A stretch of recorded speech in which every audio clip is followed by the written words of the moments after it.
Alright, it's time to up the production value on these videos. Earth, the final frontier. Look at all those stupid fucking people down there. So it's funny. So basically what I'm saying is the scientists and philosophers have already laid out all the possibilities. So let me be clear about what I am saying I solved. Scientists and philosophers have laid out all the possibilities already. All the many possible ways, sort of solutions to the Fermi paradox. What I did is I can demonstrate which one it is. It's the one where civilizations destroy themselves before they can become space travelers to any length, to any significant degree. What I proved is technological development has a carrying capacity. We have to stay under the limit. If there's too much technology, it will destroy its creator, the species that created that technology, and the technology. How about this one?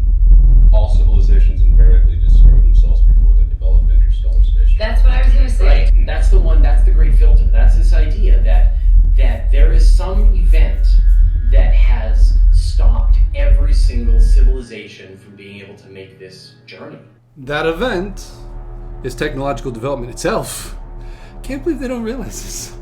And when you think of the implications, if it has stopped 1 million advanced civilizations in our observable universe from doing this, what are the chances that we can stop it? Some probably did stop it, but in order to stop it, they had to prevent themselves from ever becoming intergalactic travelers, space travelers generally. They had to shut down the level of their technology, keep their technological level at about where we're at now. So they never went out into space that far at all. And they never even can communicate that far at all, just like us. So they're likely there. The ones that were able to modulate or regulate their technological development and keep it at a certain level or whatever. And maybe some humans will say, hey, maybe just like with other things before, we could create a technology that increases the carrying capacity for technological development. Yeah, maybe. But maybe that also invents a few other things that can cause our extinction. That level of technology also creates a handful of different ways that can cause our own extinction.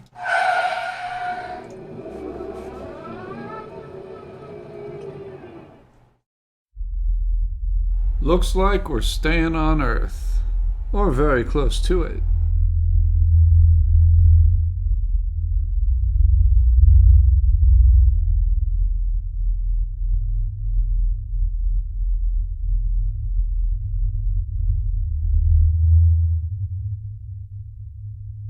The original assumption of many people was that as we increase our technology, we're going to be able to eliminate the natural ways in which we could go extinct as a human species. We thought, all right, we'll be able to deflect asteroids, we'll be able to prevent supervolcanoes, whatever the hell else.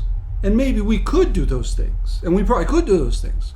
But in order to do those things, we would have to develop a level of technology that would also, at the same time as doing those things, would also create 27 other ways that we could destroy ourselves. Or 8 ways, or 11 ways. We don't know exactly how many ways, but we do know that the ways are going up faster. That's the key. It doesn't matter if we model it as 2 to the ET or 2 to the E to the T or 2ET. I think it's exponential, so I think it's 2 to the something, T. In 1940, we invented nuclear weapons. And pretty much around the same time, we had biological weapons. By 1980, climate change, human industry-induced climate change, was threatening the species. Also by that point, although it was not really known, pandemics were a threat to the species. 20 years later, they started to happen because the increasing number of people, the increasing interconnectedness of all people on Earth, the increasing use and abuse of the viruses to try to study them, quote unquote, in dangerous ways. Also, the poor agricultural practices that the profitable but not well-designed agricultural practices that made it more likely for zoonotic transmission of dangerous viruses to happen naturally. Although technically unnaturally, because we crammed all those fucking chickens together, or what have you, any animals. Our market systems starve a billion people in the world, so it forces them to go into more dangerous places for meat. Bats, gorillas, shit you should not eat, because when you're chopping up gorilla meat, you might have AIDS jump from gorillas to humans. And when you're chopping up bat meat, you might get coronaviruses and about 20 other dangerous as fuck viruses for very specific reasons that bats are the only mammal that can fly, and creates an inflammatory response in them that makes them co-evolve with viruses. That makes viruses incredibly dangerous for every other mammal. So the point is, we've been increased. Then also by 1980, artificial intelligence was a concern. They were already making movies about it by then. Now it's to the point where it actually could happen within the next 20 years or so, that artificial intelligence, and then nanotechnology comes along too, and look at that. It can do so many great things. And it can also cause the extinction of the human species in 3 different ways. Ways we cannot prevent. You cannot completely prevent them. If you create the technology, it is a probability. You can prevent that probability from happening for as long as you possibly can, but it could happen. You can't completely close the loop unless you don't create the technology. That's the only certain way to close the loop, is don't open the loop. And again, before I was referring to, how can we do this? Well, we could just keep thinking of things, but just not building them. Most of modern technology involves a huge infrastructure of machinery to do. That's another thing. Once we have fusion power and other things like that, even more crazy levels of power, like the destruction that we can bring without even intending it. Just incidental events could cause a near extinction. So, the point is, as time goes on, the number of self-inflicted near extinction events or extinction events for human beings goes up increasingly quickly. I mean, it's only a matter of time, and in fact, an incredibly fast, shrinking amount of time. As time goes on, it compresses the time. It makes it ever more probable that there's a near extinction event and or an extinction event. Again, I think I talked about in the other video that it's likely there will be near extinction events first. Many.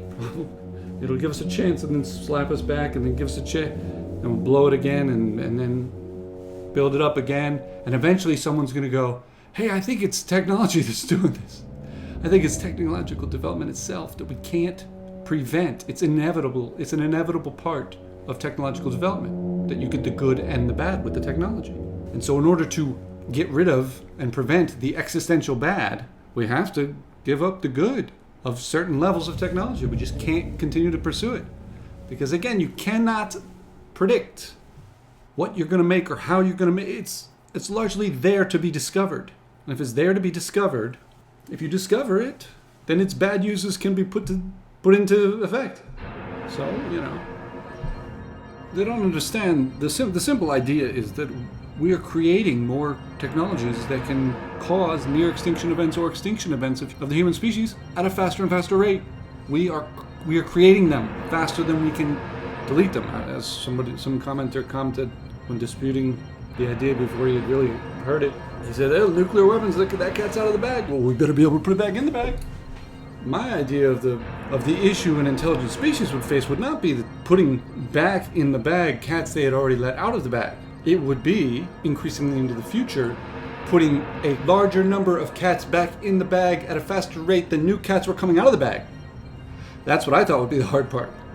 But not just putting the 3 or 4 cats that we've already taken out of the bag back in the bag. That we should be able to do. It's very difficult, though, to prevent the future cats from getting out of the bag. That's the hardest part.